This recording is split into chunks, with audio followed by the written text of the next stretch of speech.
எதை அங்கிள் என்ன எதுவுமே சொல்லாம சாப்பிடுறீங்க? குழம்புல உப்பு காரம் கரெக்டா இருக்கா? எல்லாம் சரியா தானே இருக்கு? ஏதாச்சும் கூட குறைச்சல் இருக்கா? காரம் தூக்கலா கிடக்கு, குழம்பு கலர்ஃபுல்லா கிடக்கு. ஏன் மருமக வச்சிருந்த எப்பவுமே மாசா கிடக்கு. சின்ன பொண்ணு என்ன புதுசா ரிவ்யூ எல்லாம் கேட்கறோம்? நீ என்ன புதுசாவா சமைக்கிற? எப்படி இருக்கு ஏது இருக்குன்னு கேட்டுட்டு கிடக்க. நீ சமைச்சாலே அடி தூள், எப்போ மாசு தானே. நீ செய்யற ஒவ்வொரு சமையலும் சூப்பரால கிடக்கு. நீ ஒரு கிச்சன் மாஸ்டரே. காரம் உப்பு புளி எல்லாமே வந்து பார்த்தா கரெக்டா இருக்கு. அதுவும் காலங்கதல இப்படி சூட சூட இட்லி ஆக்கிட்டு அதுல கோழி காலோட ஒரு குழம்பு ஊத்தி திங்கும் போது அப்படியே கொதிக்க கொதிக்க வாயில வைக்கும் போது அல்வா துண்டு மாதிரி அலைக்காவும் இல்லாம மலைக்காவும் இல்லாம உள்ள போகுது பாரு. சும்மா டாப்பு டக்கரா இருக்கு சின்ன பொண்ணு. அடே வாரத்துல ஆண்டவன் 7 நாள் கொடுத்துருக்கான். யார் வேணாலும் எப்ப வேணாலும் எதை வேணாலும் ஆக்கிப்பீங்களா? ஆனா ஞாயிற்றுக்கிழமை சொன்னாலே அன்னைக்கு கண்டிப்பா எல்லாரும் வீட்லயும் கறி தான் கிடக்கும். பாத்தியா, கறி மீன் முட்டை அப்புறம் மட்டிக்கு ஆடு கோழி மாடுன்னு ஒவ்வொருத்தரும் ஒவ்வொரு தான் வாங்கி சாப்பிடுவாங்க. எல்லாரோட கண்ணும் கறி கடையிலே தான் கிடக்கும். ஏன்னா அன்னைக்கு சாப்பாடு கறி ஆக்கி சாப்பிடுற மாதிரி வேற என்னைக்கு சாப்பிட்டாலும் ஆகாது. பாத்தியா, என்னதான் இருந்தாலும் ஞாயிற்றுக்கிழமைன்றது ஞாயிற்றுக்கிழமை தானே. கரெக்ட் தான் அங்கிள். ஞாயிற்றுக்கிழமை சொன்னாலே பெரிய விசேஷமான நாள் தானே. ஏன்னா அன்னைக்கு தானே வீட்டில் இருக்கோம் எல்லா ஆம்பளைகளும் படிக்கிற பிள்ளைகளும் வேலை செய்யறவங்க எல்லாருமே வீட்டில் கிடப்பாங்க. அன்னைக்குன்னு பார்த்து நம்ம எல்லாரும் வீட்டில் ஒன்னா உட்காந்துட்டு விருந்து சாப்பாடு சாப்பிடலாம். இன்னொருத்தங்க வீட்டுக்கும் போய் சாப்பிடலாம். அன்னைக்கு சந்தோஷமான நாள். அதனால ஞாயிற்றுக்கிழமை சொன்னாலே எப்பவும் ஸ்பெஷல் தான். நானும் இம்பட்டு வருஷமா கொதிக்க கொதிக்க கோழி குழம்பு வச்சுட்டே கிடைக்கி. ஆனா ஒரு நாள் இந்த மாதிரி ருசி போல வந்தது இல்ல. உன்கிட்ட ஏதோ ஒரு பெரிய சக்தி இருக்குன்னு நினைக்கேன். உன் கையில ஏதோ ஒரு மந்திரம் கிடக்கு. நீ அந்த மந்திரத்தை பயன்படுத்திதான் எல்லாத்தையும் நல்லா பண்றேன்னு நினைக்க. எதை நீங்க சமையல் கட்டில வச்சிருக்க மசாலா வத்தியா நான் எடுத்து போட்டேன். நான் ஒன்னும் எந்த மந்திரமோ மாயமும் செய்யல. நீங்க என்னத்த செய்யறீங்களோ அதுதான் நானும் போட்டேன். அப்படியா? அப்படி இருந்தோம் நான் செய்யறது வேற மாதிரி கிடக்கு. நீ செய்யறது நாக்குல சுவை அறுசுவையோ நடனம் ஆடுதே மர்மோல. அதுக்கு நல்ல உள்ள வேணும்டி. சாப்பிட செய்யும் போது அன்பாவும் அக்கறையாவும் அடுத்தவங்க எடுத்து போட்டு நல்ல வயிறார சாப்பிடணும்ன்றது எண்ணத்தோட செய்யணும். அப்பதான் எது வந்தாலும் நல்லா இருக்கா. அது விட்டு நம்ம சோறாக்கணும்னா அடுத்தவங்க வந்து சாப்பிடுவாளா? அது காலி ஆயிடுமா? நமக்கு இல்லாம இடிகளை எடுத்து போட்டு சாப்பிடுவாங்களா? அப்படி எல்லாம் யோசனை பண்ணிட்டு சாப்பிட்டீங்கன்னா ஒரு நாள் குழம்பு ருச்சியா வராது. யோ யாயா பேச மாட்டேன். கொழுப்பு தான் உனக்கு ரொம்ப இப்படி நான் ஆக்கி கொட்டிட்டு கிடந்தேன். எல்லாத்தையும் மூக்க பிடிக்க தின்னுபிட்டு இப்ப ஏன் சமையல் மட்டும் சொல்றியோ? உண்மையா சொன்னேன். நீ வேணா ஒரு நாளைக்கு நல்லா அன்பா அக்கறியா பாசமா நினைச்சுக்கிட்டே செஞ்சு பாரு. அன்னைக்கு செய்யற சாப்பாடு பாயாசம் மட்டும் இனிக்கும். நீ பாக்குற பார்வையிலே தெரியுது உனக்கு பாசம்னா என்ன தெரியாது. அது நீ வெளி வேஷம் தான். ஐயோ அங்கிள் விடுங்க. எப்ப பார்த்தாலும் அவங்க ஓட்டிக்கிட்டே கிடப்பீங்க. அடடே வாங்க சம்பந்தியமா வாங்க. நாங்க உட்காந்து சாப்பிடுறீங்க. ஆச்சி வாங்க ஆச்சி. என்ன இருக்கணும்னு சொல்லிட்டு கிடக்கீங்க? சாப்பிட நேரம் தானே. ஆன் பாக்ஸ் இல்ல இட்லி போட்டு சூடாதான் கிடக்கு. உட்காருங்க சாப்பிடுவோம். எல்லாம் பேசினாப்ல உட்காந்து சாப்பிடலாம்ல. தம்பி ஏதோ சாப்பிடுங்கன்னு நீங்களாவது வாய் வத்தியே கேடியல. சில பேர் என்ன ஏது கூட கண்டுக்கிறது கிடையாது. பரவாயில்ல, வீட்டுக்கு வந்து மாப்பிள்ளை தம்பியாச்சு கொஞ்சம் நாளமா விசாரிக்கிறாரு. அது வரைக்கும் சந்தோஷம். ஆச்சி யார் எனக்கு சொல்லிவிட்டாங்க? இந்த மாதிரி நாங்கெல்லாம் சாப்பிட்டு முடிச்சுட்டு அதுக்கப்புறமாட்டி உன்னை கூப்பிட்டு வந்து சாப்பாடு போல நானும் நினைச்சேன். ஆனா அதுக்குள்ளார நீயே வந்துட்ட. இப்ப என்ன குறைஞ்சு போச்சு? உட்காந்து சாப்பிடு. ஆமா பச்சைக்கிளி எங்க பண்றா? அவளே கூட்டு வந்துக்கலாம்ல. அந்த புள்ளைய பாக்கிறதுக்கு தான் பாம்போல கிடக்கு. என்ன பண்றது ஏது பண்றதுன்னு தெரியாம ஏதோ நினைச்சுக்கிட்டு அழுக்கிட்டே கிடக்கு. அதான் எல்லாம் நல்லபடியா நடக்குது இல்ல. அதானா அவ மகனை கட்டி கொடுக்கணும்னு சொல்லிட்டாளே. அப்புறம் எதுக்கு அவ உட்காந்து கண்ணீர் வடிச்சு கிடக்காளா? அவளால இவ தானே கஷ்டப்பட்டு கிடக்கா. அதனாலதான் அவ கஷ்டப்பட்டு கிடக்கா. ஐயோ ஆச்சி நான் தான் அப்பயில சொல்லிட்டல. இப்ப அந்த கடையை வச்சுக்கிட்டு நான் என்ன பண்ண போறேன் சொல்லு பாப்போம். நான் இருக்கிற நிலைமையில கடை நடத்துற நிலைமையில இருக்கே. எதுவா இருந்தாலும் குழந்தை பார்க்கட்டும். அதுக்கப்புறமாட்டிக்கு பாத்துக்குவோம். சரியா? ஆனா கழுத்துல காதுல மூக்குல போட்டுறது அத்தனையோ மூக்க முடியாத அளவுக்கு வித்துட்டு வந்திருக்கேன். அது சரியா? முடிஞ்ச பொண்ண கதையை பத்தி இப்ப ஏன் முதல்ல இருந்து ஆரம்பிச்சிட்டு இருக்காங்க? விடு, அதை மூக்க முடியாதுன்னு இப்ப இல்ல. அதுக்கப்புறம் என்ன யாட்டி சொல்ல மாட்டவா? அது உங்க ஆத்தாவோட கம்பளே. அத போய் வித்துட்டு வந்திருக்கேன். ஆடியாயமா உனக்கு கொஞ்சமாவது மனசாட்சி இருக்காடி? அவன் ஞாபகமா இருந்துட்டு அது ஒண்ணுதான் தவறே. உங்க அம்மாக்கு அந்த கம்பளை எடுக்கும்போது எம்பிட்டு விலை தெரியுமா? எங்க காலத்துல 50 ரூபாய். இப்போ ஒரு பவுன் 53,000 ரூபாய் விக்குது. அது 3/4 பவுன் பாத்தீங்க. 50 ரூபாய் கொடுத்து தண்டி. அப்படி தங்க கம்பளை போய் இவ தார வந்துட்டு வந்து நிக்கிறிய தரதாலி ஆட்டம். அங்க பிள்ளைங்க அம்மாவோட நகைய பொக்கிச்சு மாட்டு பொத்தி பொத்தி வச்சுட்டு இருக்காங்க. ஆனா நீ போனா போது நகை நாளை சொல்லி அப்ப கடையில வித்துட்டு வந்திருக்கீங்க. என் மனசே ஆறலடி. எனக்கு ராத்திரி எல்லாம் தூக்கமே வரல பாத்தீங்க. அதுக்குன்னு என்ன காசு போய் கடன் வாங்க சொல்றியா? ஏற்கனவே இருக்கிற கடன் பார்த்தாதா இதுல வேற போய் கடன் வாங்கினா அப்புறம் இன்னும் எங்களுக்கு தானே கஷ்டம் வரும். அதான் நானும் சொல்லுவேன். ஏன் அப்படி தம்பி உங்க மனைவி காலைல போடுற கம்பளை எல்லாம் கொண்டு போய் வித்துட்டு பணத்தை கொண்டாந்து கொடுத்துருக்கா மொத்தமா. இந்த விஷயம் உங்களுக்கு தெரியுமா? அது சொன்னா ஆச்சி சொன்னா. அதுக்கு நீங்க என்ன சொன்னீங்க? நான் வேண்டாம் எதுக்கு இப்படி பண்ணுன்னு சொன்னேன். அதுக்கப்புறமாட்டிக்கு வேற வழியே இல்லாம அவளுக்கு ஆறுதல் சொன்னேன். என்ன அருமை ஆறுதல் சொன்னீங்களாமே. அற்புதமான புருஷன். ஆச்சு, நீங்க கோவப்படுறது வாஸ்து வந்தியா? அவங்க அம்மாவோட நகையை எவ்வளவு பெரிய பொக்கிஷம் பண்ணி எனக்கும் நல்லது புரியுது. ஆனா என்னையும் கூட ஒரு வார்த்தை கேட்காம அவ இப்படி ஒரு காரியத்தை பண்ணியிருக்கா. சரி, அதுக்கப்புறம் என்ன செய்ய முடியும் சொல்லுங்க பாப்போம். இப்போதைய பிரச்சனை ஒழிஞ்சி கல்யாணம் பேச்சு ஆரம்பிச்சிருக்காங்க. இப்போ போய் நம்ம மறுபடியும் என்ன செய்ய முடியும்? அதனாலதான் நானும் அமைதி விட்டுட்டேன். கண்டிப்பா கடன் எல்லாம் அடைச்சி சின்ன பொண்ணுக்கு நான் புது நகையை எடுத்து கொடுத்துருவேன்.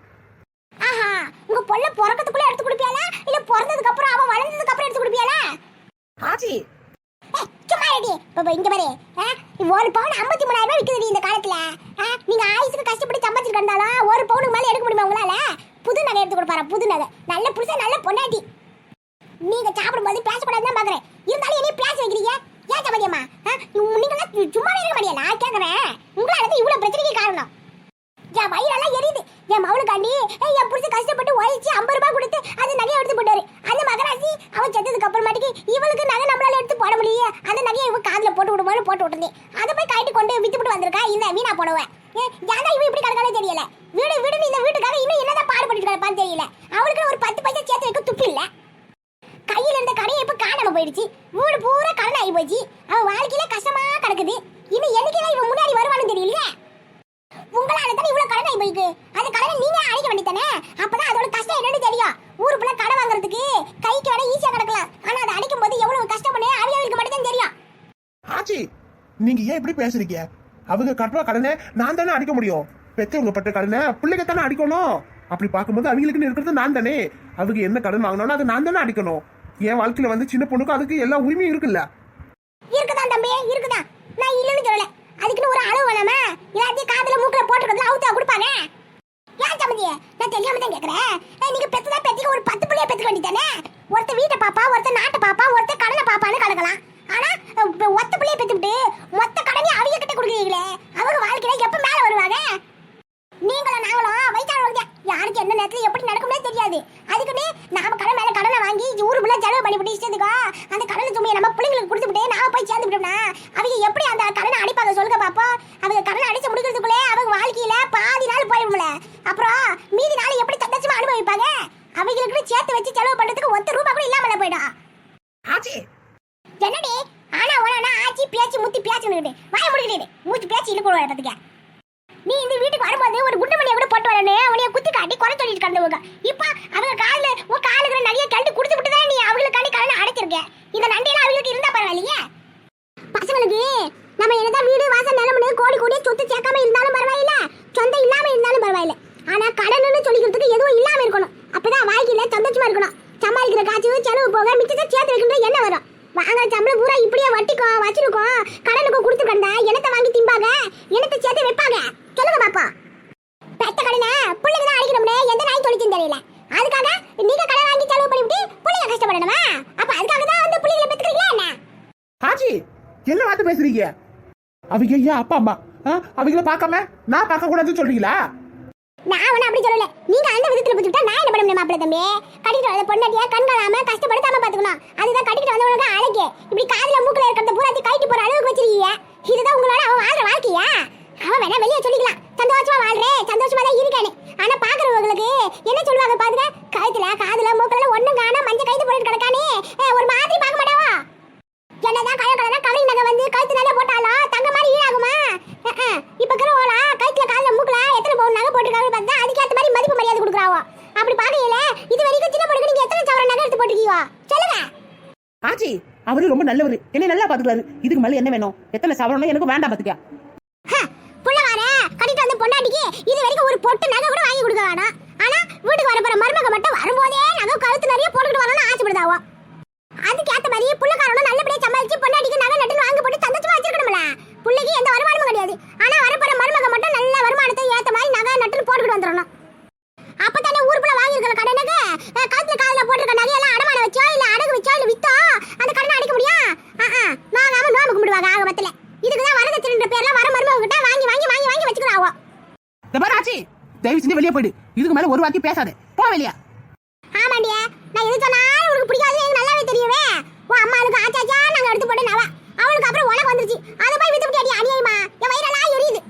இந்த குடும்பத்துல அவனை அப்படி வாய வச்சுட்டு கிடக்காவோ. அதை சொன்னதுக்கு நீ இப்படிதான் பேசுவா. யார் என்ன தப்பா நினைச்சாலும் பரவாயில்ல. நான் நல்லவளா கெட்டவளான்னு அது முக்கியம் கிடையாது.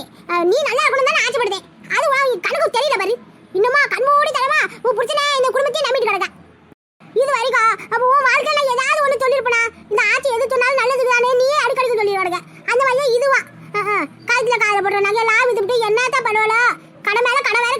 ஷோப்பா இனி வேற புள்ள வேற பிறந்துச்சுன்னா அதுக்கு வேற செய்யணும் மாட்டியே. பிறந்த நாளைக்கே இப்பெல்லாம் 2-3 லட்சம் செலவு பண்றாவோ. என்னதான் செய்யறதா வா. எனக்கு சம்மந்தி அம்மா சொல்றது சரிதானே. வரப்பற மருமவ இது கொண்டு வர அது கொண்டு வரன்னு சொன்னேன். அது மாதிரி வந்த மருமவளை வச்சதியா நல்லபடியா வச்சு பார்த்துக்க முடியலையே. நீ எல்லா பிரச்சனைக்கும் காரணம் நாத்தியா. கடை மேல கடன் என்னாலத்தே ஆகி போச்சு.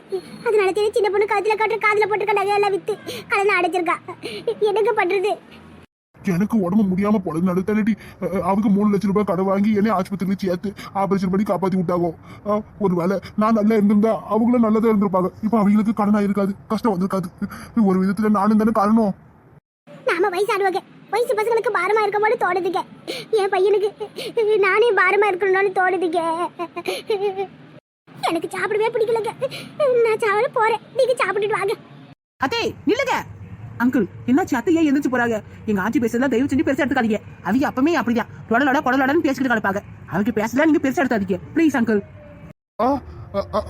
சரிம்மா, நீங்க சாப்பிடுங்க, இதை வந்துடுறேன். சின்ன பொண்ணு, உங்க ஆட்சி அளவுக்கு மீறி பேசுதாங்க பாத்துக்க. இப்ப என்ன, உங்க அம்மா கம்பளை நீ வித்துட்ட அப்படித்தானே? எனக்கு முன்னாடி தெரிஞ்சிருந்தா நான் கண்டிப்பா உன்னை விற்க விட்டுருக்க மாட்டேன். எனக்கு தெரியாம தான் இது நடந்து போச்சு. நீயும் அதுக்கு நான் விளக்கத்தை கொடுத்து விட்டேன். சரி, நானும் இப்ப வேற வழி இல்லாம காசு புரட்ட முடியாம நானும் அமைதி விட்டுட்டேன். உனக்கு உங்க அம்மா நகை வேணும்னா ஏன்னு சொல்லு. நான் எப்படியாச்சும் என் தலையை அடமான வச்சாவது கடனை வாங்கியாச்சு உங்க அம்மா நகை நான் முதல்ல மூட்டு கொடுத்துறேன். அதுக்காக உங்க ஆட்சி இப்படி கண்டபடி பேசுறாவோ? எங்க அப்பா அம்மா மனசு கஷ்டப்படாதா? இங்க பாருங்க, நான் ஒண்ணு எங்க ஆட்சி இப்படி எல்லாம் பேச சொல்லல. என்னைய பார்த்து கத்துறீங்க? அது ஏதோ அவங்க பொண்ணோட நகன்றதுனால அது புலம்பிட்டு போகுது. இப்ப என்ன, நானுமே எங்க ஆட்சி மேல கோவமா இருக்கேன். ஆயிரம் தான் இருந்தாலும் அது பேசுறது தப்பத்தியா? அதுக்காக என்னைய பிடிச்சு கத்துறீங்க? ரொம்ப நாள் கழிச்சு இன்னைக்குதே குடும்பத்தோட ஒன்னா உட்காந்து எல்லாரும் சந்தோஷமா சாப்பிடலான்னு பார்த்தோம். அதுக்குள்ளார வந்து இப்படி சங்கடப்படுத்திட்டு போயிட்டாங்க உங்க ஆட்சி. எனக்கு சாப்பிடவே பிடிக்கல. நீ ஆச்சு, உங்க ஆட்சி ஆச்சு, சாப்பிடுங்க, நான் போறேன். என்னது இந்த ஆளுக்கு ஏன் மேல எரிஞ்சு வீராவோ? இந்த ஆட்சிக்கு என்னாச்சு? எதுக்கு இப்படி வந்து எரிஞ்சு செஞ்சு போச்சு போது தெரியல. எண்ணெயில போட்ட கடுகாட்டு கடத்திட்டு போகுது. நல்லா இருந்த குடும்பத்துல 4 நிமிஷத்துல வந்து பிரிச்சுட்டு போயிடுச்சு பாரு இந்த கேள்வி. இத என்னன்னு பண்ற?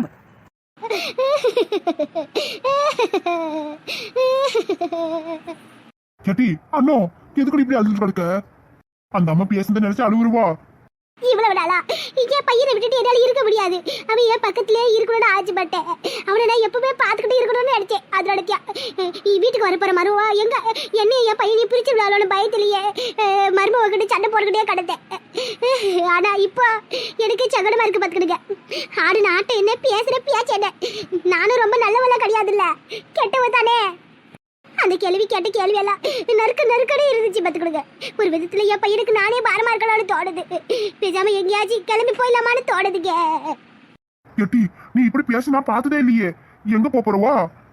தெரியலங்க எங்க போறதுன்னு. ஆனா காசி ராமேஸ்வரன் வயசானவன் எங்கேயாச்சும் கிளம்பி போயிடணும் போல இருக்கு. சம்மதி அம்மா சொன்னதும் சரிதானேங்க. நாம வச்சிருக்கிற ஒரு பிள்ளைக்கு இவ்வளவு கடனை கொடுத்தோம்னா அவன் எப்படியாவது அடிப்பா சொல்லுங்க பாப்போம். காலத்துக்கு அதுக்கப்புறம் அவன் கடனை தான் அடிச்சுட்டு கிடக்கணும். அவன் பொண்டாட்டி பிள்ளையோட அவனும் சந்தோஷமா வாழணும்ல. அதுக்கப்புறம் 1 ரூபாய் செலவு பண்றதுக்கு கூட உட்காந்து யோசிக்க ஆரம்பிச்சிருவான். அந்த அளவுக்கு அவனுக்கு கஷ்டத்தை நாம கொடுத்துருக்கோம். வயசானாலே இதுதாங்க தொல்லை. சின்ன படுத்த படிக்க ஆயிட்டோன்னு வச்சுக்கிடுங்க. அதுக்கப்புறம் நம்மள யார் வந்து பாத்துக்கிடுவா சொல்லுங்க பாப்போம். அதுக்கு முன்னாடி நம்மளே பேச்சாம பொட்டி எடுத்துக்கிட்டு எங்கேயாச்சும் கிளம்பி போயிடுவோமா? நீ சொல்றது நல்ல யோசனை தான் இருக்கு. பேசாம அப்படிதான் எங்கேயாச்சும் போட போல இருக்கு. காசி ராமேஸ்வரோட கிளம்பி போயிடுவோம். வேற என்ன பண்றது சொல்லு? நாம இங்க இருந்து நமக்கு ஏதாச்சும் ஒரு உடம்பு முடியாம போச்சுன்னா உடனே ஆஸ்பத்திரிக்கு போகணும். அதுக்கு பணம் வேணும்ல. பாவு சின்ராசு எவ்வளவு தான் பாப்பா. சின்ன பொண்ணுவும் இருந்த வேலையெல்லாம் இப்ப போயிடுச்சு. அதுவும் மாசமா இருக்கிற வாயு வயிறுமா இருக்கிற பிள்ளை. நாம இருந்தோம்னா அவங்க வாழ்க்கையில எந்த சந்தோஷமும் இருக்காது. அதனால நம்ம எங்கேயாச்சும் கிளம்பி போயிடுவோம். அதுதான் சரின்னு எனக்கும் படுத்துடி. இந்த பாரு, நாம வீட்டை விட்டு போற விஷயம் வேற யார்கிட்டயும் சொல்ல வேண்டாம். சின்ராசுக்கு சின்ன பொழுது தெரிஞ்சா அதுக்கப்புறம் நம்மள கண்டிப்பா வெளியவே அனுப்பப்பட்டாங்க. ராத்திரி அவங்க தூங்கினதுக்கு அப்புறமாட்டிக்கு நாம கிளம்பி போயிடுவோம். சரியா? சரிங்க. என் பிள்ளையோ மருமகளும் சந்தோஷமா இருந்தா எனக்கு அதுவே போதும். நான் எம்பிட்டு தூரம் இருந்தாலும் அவங்க சந்தோஷமா இருக்கிற விஷயம் எனக்கு தெரிஞ்சதுனா போதும். நான் சந்தோஷமா இருப்பேங்க. பக்கத்துல இருந்துகிட்டு அவங்கள நான் பாடா படுத்ததை விட்டுட்டு 10 அடி தூரத்துல இருந்தாலும் என் பையன் சந்தோஷமா இருக்கான்ற செய்தியோட நானும் சந்தோஷமா இருப்பேங்க. எனக்கு அதுவே போதுங்க. நீ இப்படி பேசிடா பார்த்ததே இல்லையாடி. அவங்க அம்மாவிலே அப்பாலையும் விட்டுட்டு வாங்க மாப்பிள்ளை தப்பின்னு அந்த அம்மா சொல்லும் போது கூட சின்ராசு போகல, நீயும் விடல. ஆனா இப்ப நீயா சின்ராசை விட்டுட்டு தூரமா போலான்னு சொல்லும் போது உன் மனசு எவ்வளவு சங்கடப்பட்டிருக்குன்னு எனக்கு நல்லா தெரியுதுடி. அண்ணோ கவலைப்படாது, உனக்கு நான் இருக்கேன், எனக்கு நீ இருக்க. வயசான காலத்துல நம்மள யாரும் வந்து பார்க்கணுன்ற அவசியமும் இல்லை. நம்ம 2 பேருமே போதும். சரியா? அழுவாதே, அழுவாத்துட்டி அண்ணோ, அழுவாத்தே.